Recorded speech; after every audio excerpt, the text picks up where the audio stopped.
7 जुलाई 2020 को सीबीएसई ने 10th class में स्पेशली साइंस पेपर में कुछ चैप्टरों को हटाया है और जो साइंस का सिलेबस है उसमें बायोलॉजी भी आते हैं और बायोलॉजी में कुछ चैप्टर को हटाया गया है।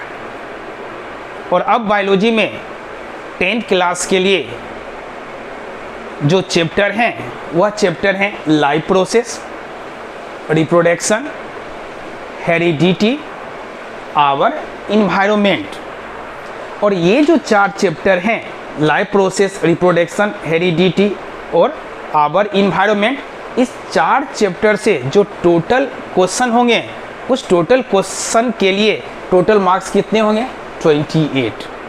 और इस 28 में से जो 23 मार्क्स जो हैं वह लाइफ प्रोसेस, रिप्रोडक्शन और हेरिडिटी से आएंगे। कहने का मतलब कि ये जो आप देख रहे हैं लाइफ प्रोसेस, अगर इसको हम फर्स्ट मान लें, रिप्रोडक्शन सेकेंड और हेरिडिटी थर्ड, तो इस फर्स्ट सेकेंड थर्ड चैप्टर से जो टोटल मार्क्स आएंगे वह 23। वह कितने आएंगे? 23। और उसमें से जो आवर इन्वायरमेंट हैं, इस आवर इन्वायरमेंट से जो टोटल मार्क्स रहेगा वह 5 मार्क्स का। तो अगर इस दोनों को जोड़ देते हैं, एडिशन कर देते हैं तो 28 मार्क्स। तो 28 मार्क्स के लिए ओनली 4 चैप्टर्स को स्टडी करना है। अब जो ये लाइफ प्रोसेस है तो लाइफ प्रोसेस के बारे में क्या स्टडी करेंगे? तो यहाँ देखें, न्यूट्रिशन, रिस्पिरेशन, ट्रांसपोर्ट, एक्सक्रीशन।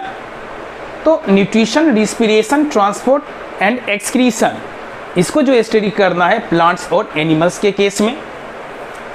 और नेक्स्ट जो सेकेंड चैप्टर है रिप्रोडक्शन, तो रिप्रोडक्शन के केस में जो स्टडी करना है asexual and sexual reproduction in plants and animals, asexual and sexual reproduction in plants and animals. और उसके बाद क्या है?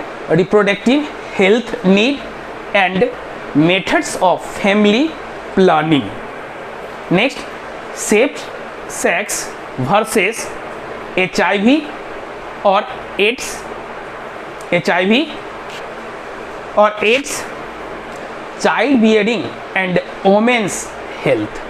तो ये कंपोनेंट्स आपको स्टडी करने हैं रिप्रोडक्शन के केस में। और हेरिडिटी के केस में जो आपको स्टडी करना है वह लॉ ऑफ इनहेरिटेंस। और इस लॉ ऑफ इनहेरिटेंस में आप जो स्टडी करेंगे हेरिडिटी क्या है, जेनेटिक्स क्या है। और मेंडल ने जो लॉ ऑफ इनहेरिटेंस के बारे में कंसेप्ट बताया था उसमें law of dominance, law of segregation of gamete और लॉ ऑफ इंडिपेंडेंट असॉर्टमेंट के बारे में स्टडी करना है। और जो आप यहाँ 4th चैप्टर देख रहे हैं वह है आवर इन्वायरमेंट।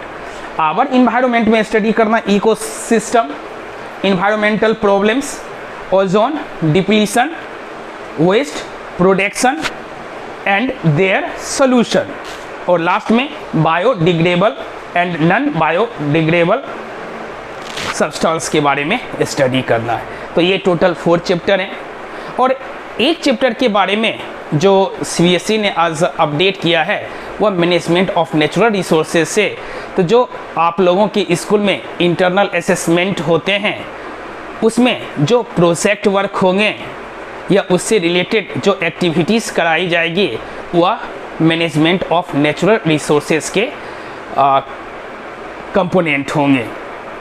तो लेकिन वह मैनेजमेंट ऑफ नेचुरल रिसोर्सेज से कोई भी क्वेश्चन नहीं पूछा जाएगा जब सीबीएसई आपका फाइनल बोर्ड का एग्जामिनेशन लेगा। तो सिर्फ फाइनल बोर्ड के एग्जामिनेशन के लिए आपको 4 चैप्टर का स्टडी करना है और 2 एक्सपेरिमेंट के बारे में भी स्टडी करना है। और एक जो एक्सपेरिमेंट होते हैं कि जब रिस्पिरेशन होता है तो CO2 रिलीज होते हैं, एक ये एक्सपेरिमेंट आपको स्टडी करना है। और जो दूसरा एक्सपेरिमेंट है वह बाइनरी फिजन जो अमीबा में होते हैं उसके बारे में स्टडी करना है। और इसी से रिलेटेड जो दूसरा कंपोनेंट है वह है बर्डिंग ईस्ट के केस में और हाइड्रा के केस में स्टडी करना है। तो एक्सपेरिमेंट से ओनली 2 कंपोनेंट का स्टडी करना है कि CO2 जो होते हैं वह रिलीज आउट होते हैं रिस्पिरेशन के केस में, एक ये, और जो दूसरा है कि अमीबा में बाइनरी फिजन होते हैं। अमीबा में कौन से फिजन होते हैं? Binary fission.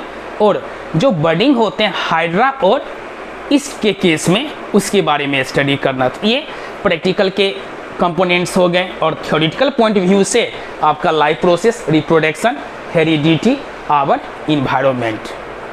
Thank you very much.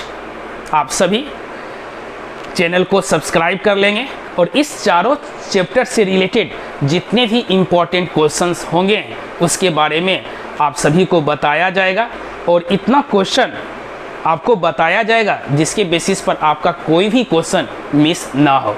तो इसलिए आप लोगों से रिक्वेस्ट है कि आप चैनल को सब्सक्राइब कर लेंगे और इस चारों चैप्टर से रिलेटेड जो भी इम्पोर्टेंट क्वेश्चंस होंगे उसका डिस्कशन किया जाएगा, और वह भी ट्रिक्स के बेसिस पर, जिसमें आपको याद करने में प्रॉब्लम ना हो और आप बायोलॉजी में 28 में से 28 लाएं। साथ में आपको प्रैक्टिकल के बारे में भी बताया जाएगा।